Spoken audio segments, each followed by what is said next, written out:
Welcome to Chapter 35, entitled Payment Methods and Pharmaceutical Care.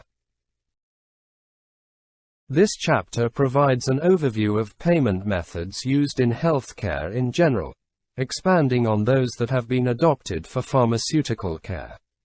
A critique is made for the different approaches, while recognizing some particularities of pharmaceutical care provision that would suggest different and new methods need development. The chapter finalizes with a proposed model of payment for pharmaceutical care. Next we will look at payment methods in healthcare systems. The most common forms of payment for healthcare provision are divided into prospective and retrospective analyses of service provision. And now let's discuss retrospective analysis models. The retrospective analysis models include the fee-for-service model, traditionally used in the outpatient setting, namely, by general practitioners or specialist services. This is a model increasingly being adopted in pharmacy practice. Next we will progress to the prospective analysis models. The prospective analysis models of payment include the payment for case, capitation, and global budget. The payment for case is traditionally used in the hospital setting, where the diagnosis-related group system is used. This system attributes a cost to each patient entering the hospital, where each unit of product and service is estimated and added up to come to the most approximate estimation of the cost of an illness episode. However, pharmaceutical interventions are not listed and as such are not accounted for in this cost estimation. The capitation system is the typical model used in primary care in many countries, where GPs get paid according to the number of patients enrolled in their lists, and the cost will cover the provision of a range of services. The term capitation is also used in pharmacy practice in some countries to describe the eventually existing rules for opening a new pharmacy. For instance, a pharmacy is established for every 2,500 inhabitants. As such, in theory, this system could also be used to establish the cost of a range of pharmacy services being provided to that given population. The global budget is also a prospective model of payment generally applicable to hospitals. A range of services are included, but the main difference resides in the fact that the payment is independent of the actual service provision.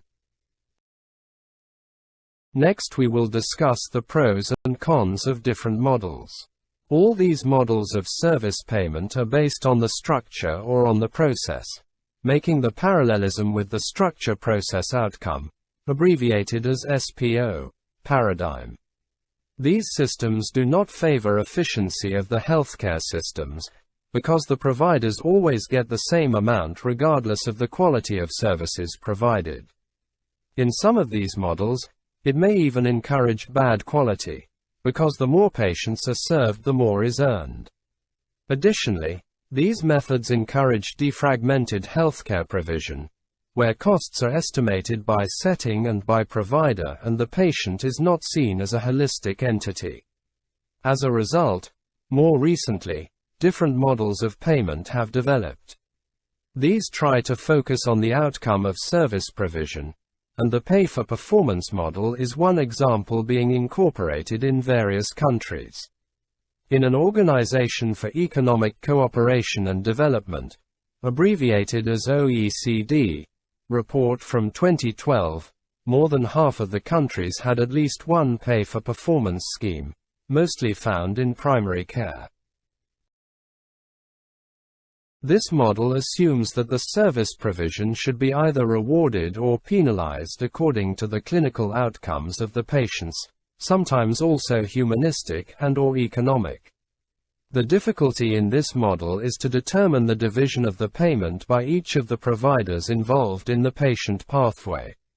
As an example, we can think of a diabetic patient discharged from hospital and transferred to the community, where he is efficiently monitored during 6 months by a nurse, a nutritionist, a pharmacist, a GP, and an endocrinologist. All these providers contribute to a given extent to the final outcome measured, which is optimal glycemic control. The award is a payment correspondent to the amount of saving one amputation. How is this money to be distributed? Did all providers contribute equally? Were all of them really providing a good service? Obviously, for such systems to flourish, developed technology infrastructures must exist, as well as the most appropriate indicators. Another drawback of this model is that service planners do not necessarily take into consideration all providers involved in patient care. The Portuguese example of a pay-for-performance scheme is applied to family health units. The figure of the family health providers has been created for these units, but the sole professionals considered compulsory are the family physician, the family nurse, and the family administrative staff. Nonetheless, we believe that once a balance has been reached, an adaptation of such methods may be useful, as it should be aligned with health policy objectives. Press the pants and sew a button on the vest. Next, we will discuss the difficulties in using pay-for-performance methods in pharmaceutical care. One important aspect to consider in pay-for-performance methods is that while some interventions aim at treating patients or curing lives, some other interventions focus on preventing illness. In the treatment model, society pays for the costs saved when the condition is controlled and the consequences of disease aggravation do not exist due to better care provided. In the prevention model, in fact, society is paying for something that does not happen. Therefore, we may consider more difficult to estimate its true economic impact, also because the effect being prevented could, without such intervention, happen after some days, months, or years. Let us think of some pharmaceutical care typical activities, which focus on preventing drug-related problems. We all know that the clinical relevance of drug-related problems may vary widely, and so will their clinical potential consequences. Also, some drug-related problems may express themselves in the short term or in the long term. As an example, we may consider the immediate effect of a benzodiazepine taken concurrently with alcohol, where if detected in the context of a pharmaceutical care intervention, could prevent a car accident, which costs may be eventually extrapolated. Even this simple example can have cost variations, if we consider a car accident with no third parties involved or a major accident involving others. Nonetheless, the main difference is if we want to cost the long-term effect of preventing dependency from benzodiazepines with associated memory loss, or even the high likelihood that as age increases, the physical dependence and years of use led to a dose escalation, culminating in a hip fracture. In such scenario, the prevention exercise should also take into account that the costs will not be the same in 10 or 50 years. And this is often very difficult to predict, as it depends on much more than simply the inflation rate. Next, we will discuss a proposed model of pay for performance applied to pharmaceutical care. Models where performance is measured and paid according to results obtained have been emerging worldwide and in Europe. In most of these, simulation is used and high and low performing care units or care providers may be differentiated according to primary outcomes obtained. Obviously, such models may only be valid when matching is possible to enable prognosis and risk factors or risk modifiers to be taken into account. In pharmacy practice, we are very far from such models, mostly because we often focus on less tangible outcomes. Despite that, the principles may be applied and should be possible to extrapolate.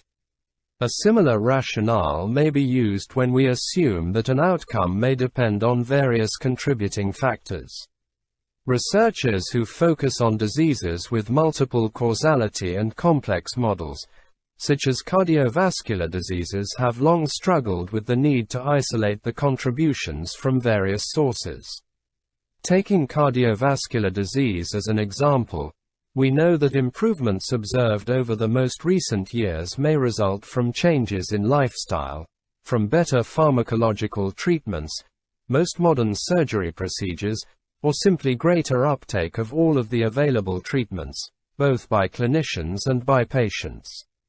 Each of these groups is complex, and improvements may result from one single factor or from a conjugation of factors, e.g. smoking cessation, lipid and/or blood pressure treatment, and diabetes control, to name a few.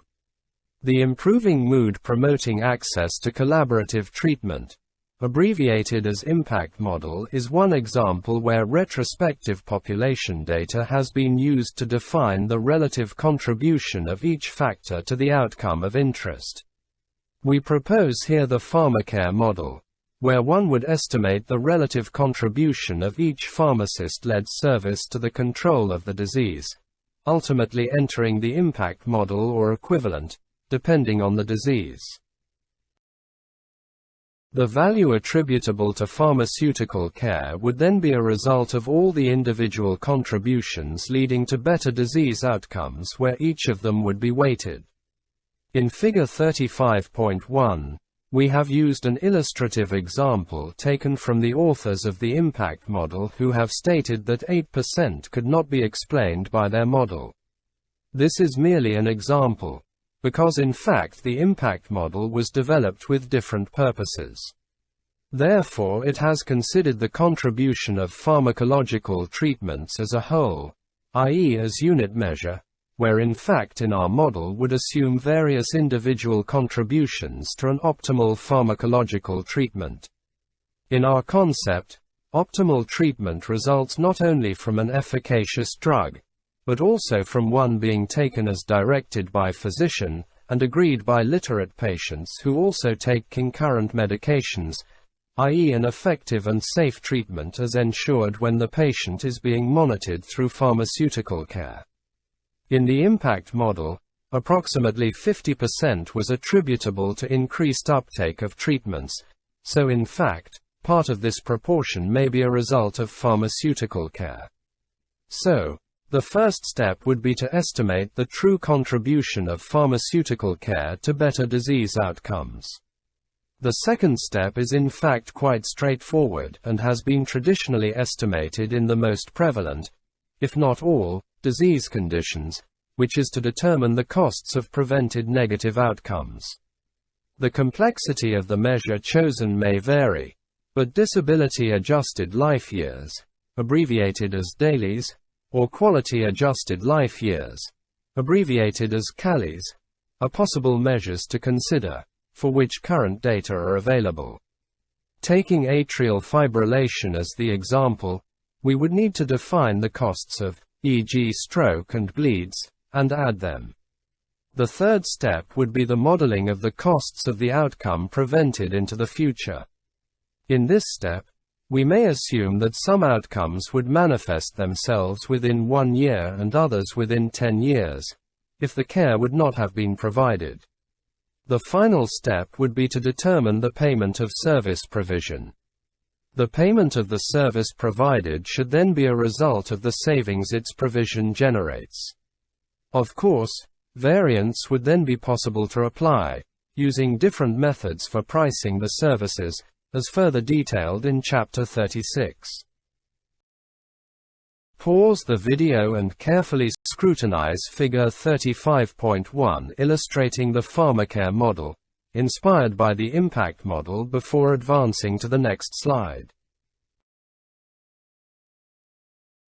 Thank you.